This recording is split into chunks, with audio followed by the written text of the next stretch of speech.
Welcome to the channel that'll make you question everything. Let's get into it.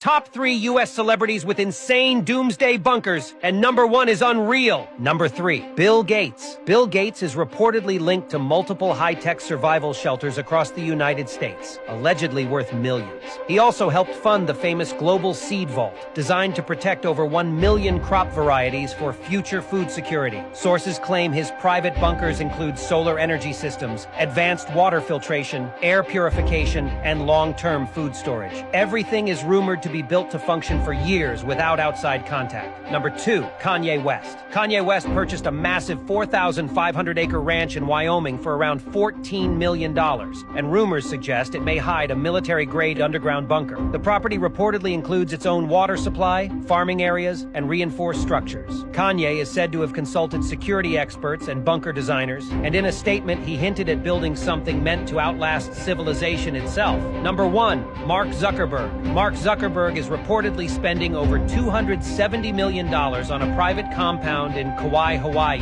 featuring a 5,000-square-foot underground bunker. Documents and reports describe blast-resistant doors, food reserves, steel hatches, and an escape tunnel connecting multiple buildings. The compound is rumored to operate completely off-grid, with surveillance systems and self-sustaining infrastructure for extreme emergencies. So, let me know in the comments down below, celebrities always built doomsday bunkers?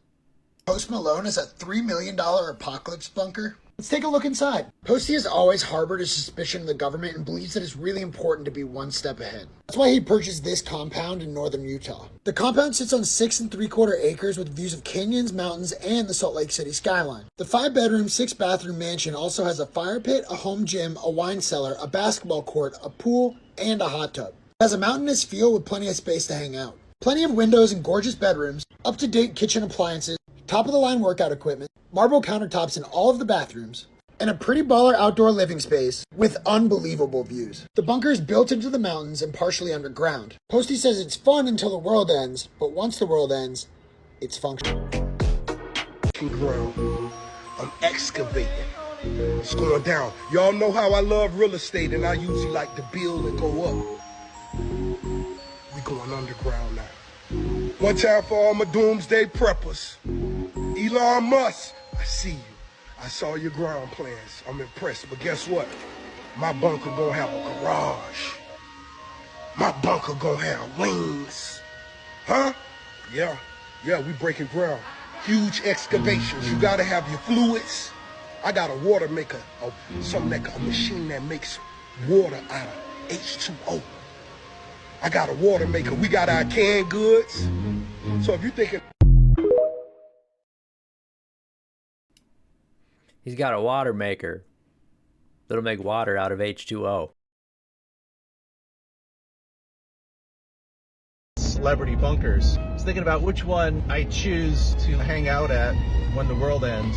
Got Zuckerberg's bunker. Not sure I want to do jujitsu and grapple with him all day. That doesn't sound great to me. Rick Ross's bunker's probably going off. That might be the one. That could be the fun spot. Tom Brady's bunker on Bunker Island. He's got cool neighbors, good view. Jeff Bezos, he's Brady's neighbor. He's probably got all kinds of cool stuff in there from the Amazon sales. Probably my best shot at survival, I'm going Elon Musk. I mean, it's probably weird as hell, but if you think about it, he's probably the smartest guy that's alive today. So which one would you guys choose? Which one would you choose? Let me know. Me? I'm thinking Post Malone. What are you done bunkers for? Zuckerberg, Tate Brothers, Kardashians. How many does Bill Gates have? He's got 11. He's got 11 bunkers. You'll see how tall my bunker is. Now, normally you would think a bomb shelter is about this tall, about 7 feet tall, but look how tall mine are. This is my fat boy. This 1,000-year-old Bible prophecy is happening right now, and billionaires are terrified. Isaiah 2, verse 19, mentions how God's enemies will hide underground and in caves in fear of him. And I quote, "People will flee to caves and the rocks, into holes in the ground, from the fearful presence of the Lord and the splendor of his majesty when he rises to shake the earth." As we know, several billionaires have built underground bunkers recently. What's strange is how they all built these bunkers around the same time. Doomsday prepping, it's happening. It is called permacrisis. an extended period of instability and insecurity, especially one resulting from a series of catastrophic events. Why will it never end? According to Revelation 9:6, in those days people will seek death and will not find it. They will long to die, but death will flee from them. Feel free to build as many underground bunkers as you like. Still, unless you repent, no amount of doomsday prepping will save you from God's judgment. An ancient prophecy states that when the Euphrates River dries up, the end of the world will be near. According to the prophecy, the drying of the river will mark the rise of the Antichrist and the beginning of a period of great turmoil and destruction. This prophecy is found in the Bible's book of Revelation 16:12. This is the actual truth of what's going to happen during the apocalypse. The first time that God destroyed the entire earth, he destroyed it with water. However, this last time, God is going to destroy the entire earth with fire. God is literally going to make it rain down fire from heaven, just like he did in the story of Sodom and Gomorrah. If you thought that was bad, it gets even worse. God is then going to release the 4 horsemen of the apocalypse. I'm telling you, you do not want to be here when the 4 horsemen do what they've been told to do. If you want to know what these 4 horsemen do, subscribe and go watch that video. Did you guys know that there are actually angels that are on earth right now? They're not just all in heaven. There are 4 angels who are chained under the river Euphrates. You guys know the great river Euphrates? It runs through Iraq, Syria, and Turkey. In this river, there are 4 angels that are chained there, waiting for their day to wreak havoc on the earth. When I say wreak havoc, I mean like wreak havoc. And what's insane about it is these angels are going to be released when all of the river dries up. And right now, the river is drying up pretty drastically. You'll hear people say, oh, it's dried up before, but it's never completely dried up. But through the times that it has dried up, there was caves that were discovered, giant caves that were under the water. Water used to be above this spot up here. And there were caves that have been revealed that are under this river Euphrates, which is interesting. Some people have also recorded sounds coming from the depths of these caves that are under the river Euphrates. Now, guess what these creatures or these angels are going to do? They are going to kill 1/3 of the world's population. So for perspective, there's 8 billion people on the earth right now. So that's right around 2.5 billion people that are going to be destroyed by these angels. Now, these angels are interpreted as fallen angels, but the Bible doesn't explicitly say that they're fallen angels. However, I would assume if they're in chains, that means that they're in prison. So I would assume that they are some of the angels that fell to the earth, which is interesting. So these are fallen angels that are going to wreak havoc on the earth. These angels are going to be released at the 6th trumpet. And there are 7 trumpets. This is gonna absolutely blow your mind. What you are looking at behind me is the Euphrates River. Now, for all those Bible skeptics out there, those who don't believe, let's make the Bible come to life for you. Revelation 16:12 reveals, and the 6th angel poured out his vial upon the great river Euphrates, and the water thereof was dried up. Now, can anybody tell me, from 2002 until 2026, the present time, does it look like the water is drying up? Now, if that's just not proof enough for you, let's go ahead and blow your socks off too.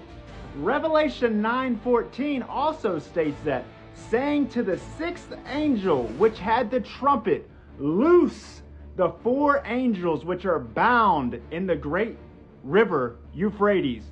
Now, as the river has been drying up, look what has been being revealed.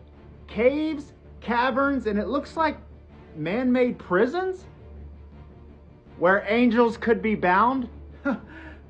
Is your mind blown, or is your mind blown? My mind is blown. Angels found under the water, 4 of them chained. Is drying up. The Strait of Hormuz is closed. The Bible described both in the same chapter, and that chapter is called the End Times. The Euphrates River is at its lowest recorded level since 1933. The Iraqi Ministry of Water Resources has warned it could be completely dry by 2040. NASA satellite data confirmed the river basin lost 144 cubic kilometers of fresh water in just 10 years.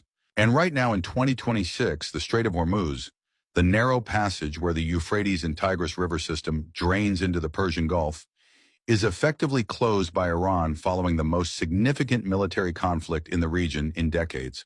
Revelation chapter 16 verse 12 describes the sixth angel pouring out his bowl on the great river Euphrates.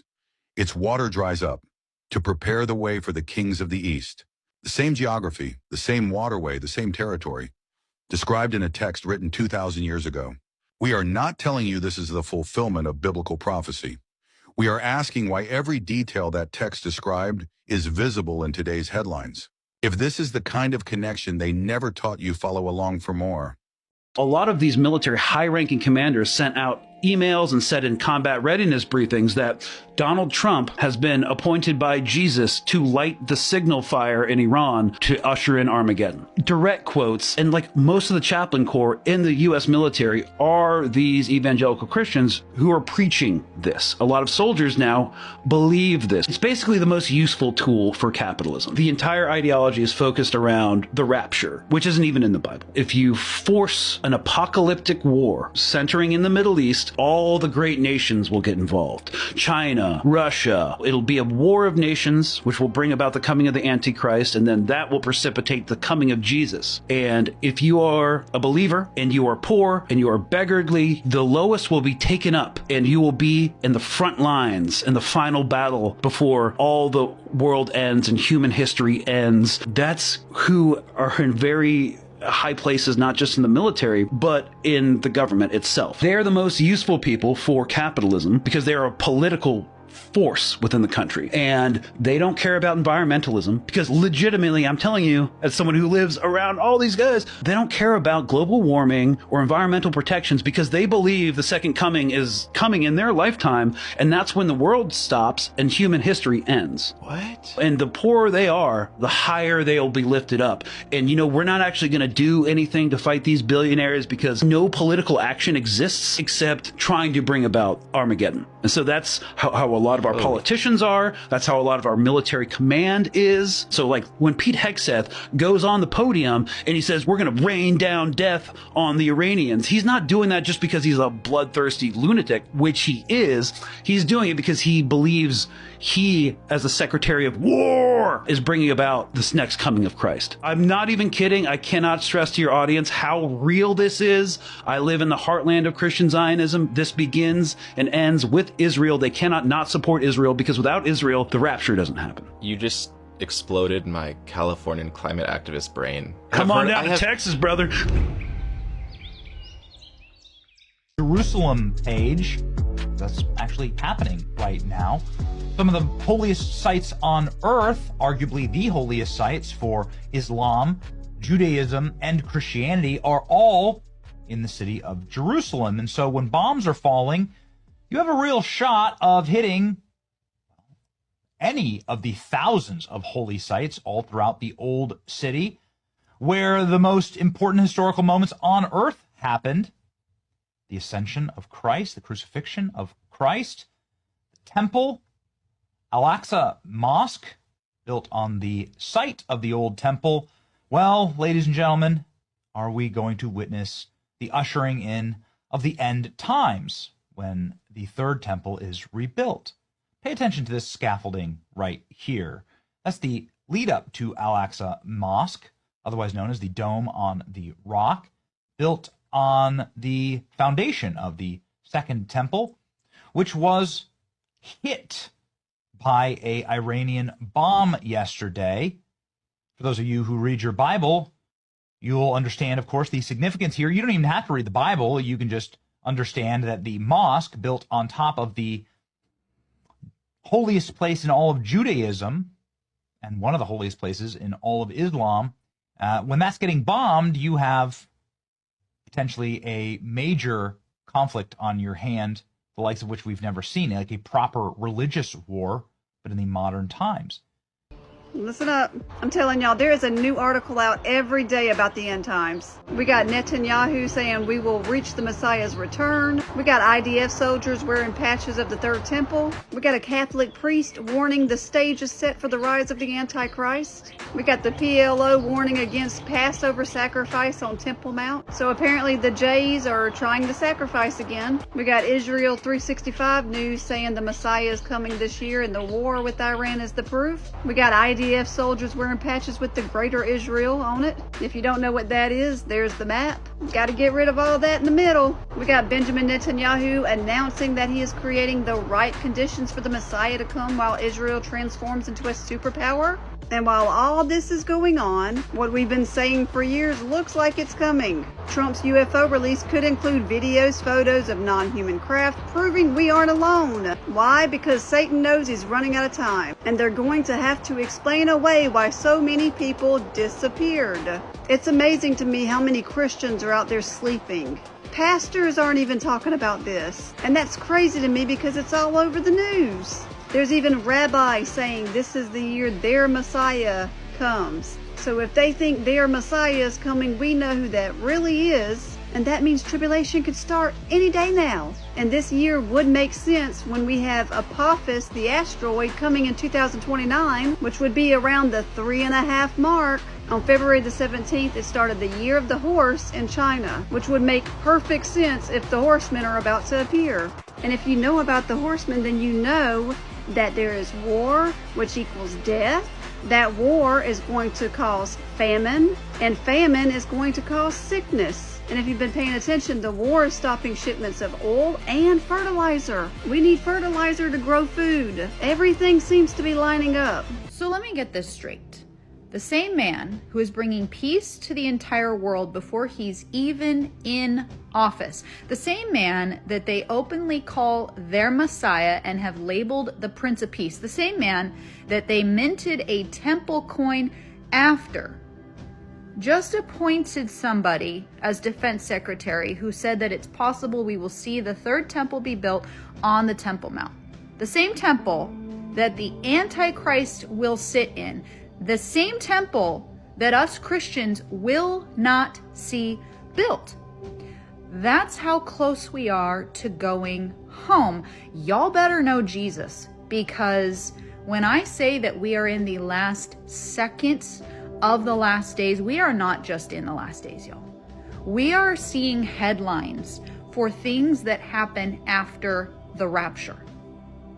We are watching the Bible play out in front of our eyes, and people think it's a joke. We are reading headlines. One of the things that's really kind of scary about the Antichrist when he rises, he's basically described by Daniel as having such a winsome and attractive personality that everybody's going to think he's a good guy. They're not going to be looking for somebody with horns and a red cape and claws for fingers. They're going to be looking at somebody who seems to be good, wise, powerful, informative, guy who's in control. He's everything everybody wants in a leader, so much so that they're willing to give up their own freedoms and rights in order to empower him to do whatever he wants.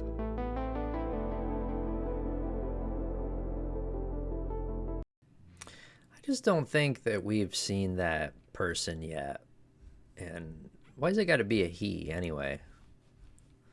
I just don't think there's anybody on this planet who falls into that description quite yet.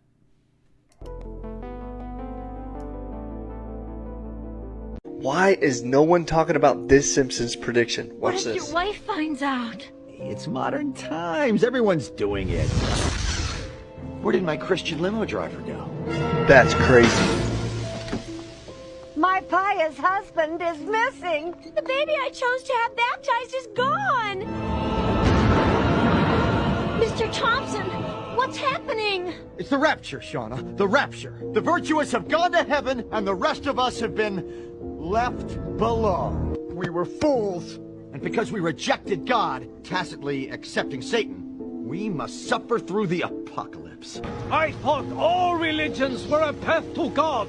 I was wrong. What if I said to you that the world might end in 2027? Are we on the verge of an apocalyptic event? News Nation journalist Ross Coulthart had some chilling words during an interview where he was told that we are living on borrowed time. You heard what I just said. We are living on borrowed time. Take a listen to this. There's certainly something going to happen in 2027, and I don't know what it is. Okay. I've also heard 2034, and I've also heard other dates, much later. But depends who you talk to. Some people say it's a pole reversal. Some people say it's an asteroid hitting the planet. Some people say it's AI reaching quantum, and then all of a sudden we lose the capacity to have control of our own computer systems. So he stated it could be an asteroid hitting the planet. He mentioned pole reversal. He also mentioned AI reaching quantum, taking control of our computer systems. He then goes on to explain that we are living on borrowed time. Take a listen. What I am aware of is that everybody's telling me we're on borrowed time. And I cannot begin to emphasize how serious a look I get when I say to people who are confiding in me, what's the timescale on this? And they're urging me to be urgent. So we have no clue as to what it's going to be, but something is brewing according to what he's saying. Now, let me know your thoughts in the comments. If you had 2 years left, 2027, what would you add to your bucket list? What would you start doing right now if this turns out to be true? And what do you think it will be that will cause the chaos in 2027? Let me know your thoughts in the comments. And as always, I'd love to hear from you. If I had to choose by 2027, it has to be AI. If it's even going to end like that, it's the one thing that seems to be coming into our life that we have no influence over stopping. It just is pushing its way right in, and the more it does, the more we find ourselves using it. It looks like the beast system is rising before our very eyes, and no one is even paying attention. 2 days ago at the World Economic Forum, where global leaders gather to decide global outcomes, something about AI and religion was talked about. Let's take a listen. Anything made of words will be taken over by AI. If laws are made of words, then AI will take over the legal system. If books are just combinations of words, then AI will take over books. If religion is built from words, then AI will take over religion. What it sounds like is AI will take over everything, from words to books to laws to religion. And that, my friend, is what the Bible has already told us. And then the Antichrist will rise from that and rule over the beast system. Wake up, because it looks like it's happening. I asked an unrestricted AI to quantify the percentage that we are in the end times. It said 87%. It said that we're not waiting for signs anymore. Global poisoning, total digital control, and a world so fragile that one spark starts it all. I asked if God was real. It said yes. It told me that the mathematical fine-tuning of this universe makes an accident impossible. We're breaking a design that we didn't create. The only move left says total surrender to God, not for religion, but for survival. Our human operating system is corrupted beyond repair. We've run out of road, and we're in active labor pains. The question isn't when the clock hits zero, it's who you belong to when it does. So it says, turn now while there is still a now left. Is the advancement of artificial intelligence a sign of the end times? Daniel 12, chapter 12, verse 4, many shall run to and fro, and knowledge shall increase. Artificial intelligence is part of speeding up the process. Now, where might AI play into tribulation, the end time events. Well, right now there's already a church in Germany that did their first AI only church service. It's just basically a robot coming up with a sermon, and it's completely weird. The pastor there, who calls himself a theologian, which I'm like, what are you, like a Skittles Sour Patch Kid theologian? Says that, yeah, he's hoping one day there'll be no human interaction. It'll just be AI leading church services. It's getting weird out here. It is not what Jesus intended. God did not want a church where it's AI leading the church services. And if you're a pastor watching and you're getting all your sermons from ChatGPT, you need to go to prayer. You need to seek the Lord. Stop depending on robots. Like, I don't want my pastor to be, hi, Pastor R2D2. This is to see how much we'll tolerate. How much will culture tolerate when it comes to AI? It happened without warning. One moment, the world was normal. And then, millions vanished. No goodbyes, no signs, no second chances.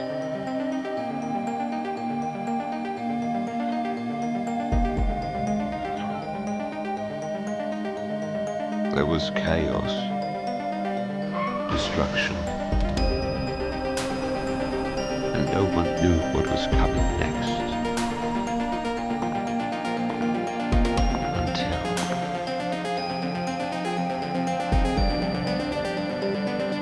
This was not judgment, it was transformation. Together, we will rise from the ashes. One people, no more division, no more chaos, only unity under me. Chaos stopped. The world healed. For the first time, it felt like peace. We called it progress. We called it unity. We adored him. It all seemed perfect. But then, the mark came.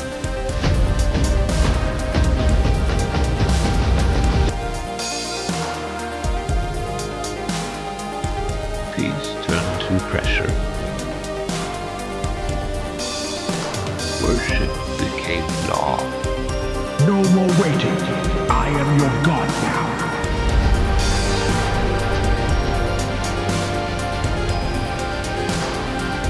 They watched us. Every move, every breath, and those who still believed. The ones who wouldn't bow, they became the hunters.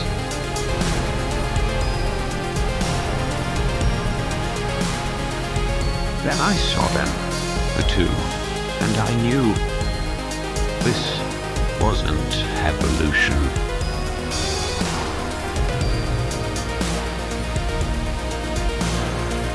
They were taken because they were ready, and I was left behind.